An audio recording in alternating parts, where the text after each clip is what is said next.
All right, Amal, I want to go back to this Showtime fiasco. I think it's racist, this so-called docu-series. Here's one of what they call one of their comedians heavily featured. Whiteness is a construct created only to oppress, and they use the privilege that comes out of that construct to give access for other people who don't have that privilege. If your black friends aren't talking to you about how white people are, it's probably because you are a white person, not a person who happens to be white, and they are also not really your black friends. So remember that. Amala, some of these folks are incredibly privileged. They make an enormous amount of money for spouting illogical nonsense. And they travel the country selling these, racial hectoring and all these kinds of ideas that obviously aren't helping a single person get a better job or a better opportunity. So how do you reason with someone like that as a young person?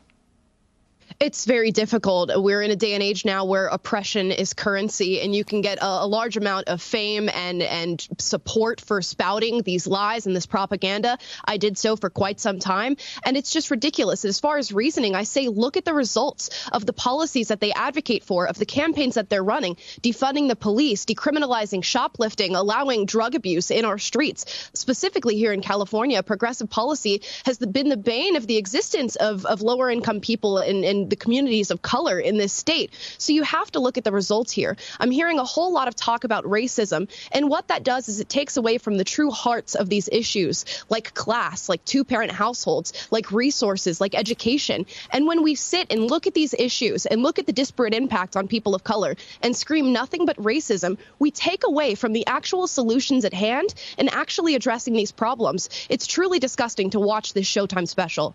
Well, they want to switch the topic because they're failing minority communities every single day in this country, and they know it. And I think they know that more minority voters are seeing the light on this as well, and I think they're freaking out. Vince, over at MSNBC today, a Fordham University professor proposed something as a topic for a family meeting. Watch. You need to sit your family members down and explain to them the threat that the Republican Party faces to American democracy. Walk them through the white nationalist road we are on with this particular party. They're more than willing to take this entire country off of a financial cliff, an environmental cliff, a civil rights cliff, you name it. Vince, apparently nothing's changed in the United States since the segregationist South and maybe since the early days of the Civil War.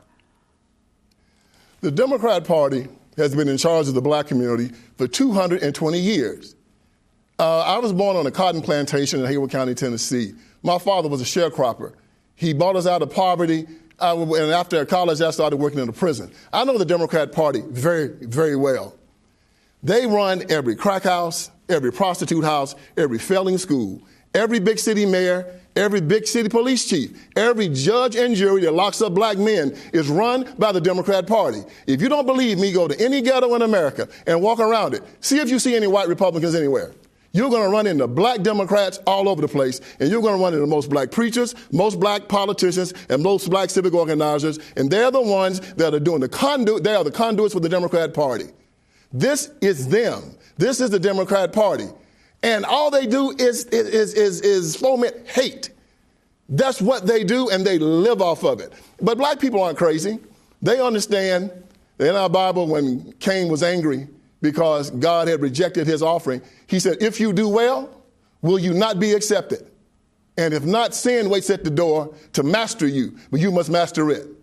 The Democrats are not after the fallen. They already have fallen. Yeah. And they don't know this, but they are already defeated.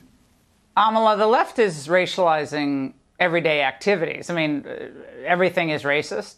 It seems like it sometimes. Even picking an emoji, according to NPR, Jennifer Epperson from Houston identifies as black and said she changed her approach depending on who she was talking to. I use the default emoji, the yellow-toned one, for professional settings.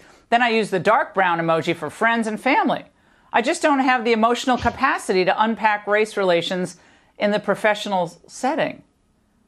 Amala, you think of the Underground Railroad and you think of Rosa Parks, and now we're at emojis. Right. Wow. It's completely ridiculous. And when you view the world through the lens of racism, you will find it everywhere. It's how I used to view the world, and every cross look and every color emoji had racism in it. And that's how they operate. And we really have to deviate from that, because it's a disservice to everybody who learns this sort of ideology. There are young children now being taught in school that their race matters more than who they are as an individual, what their interests are, what their dislikes are, their merit, their character. And if we continue on this route, we're going to have a generation that is completely crippled by this narrative.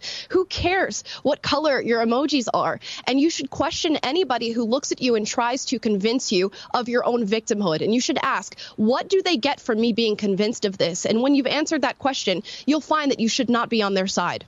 Yeah, how much do they make from selling victimhood and racializing everything around us? Vince, Amala, wonderful to see both of you tonight.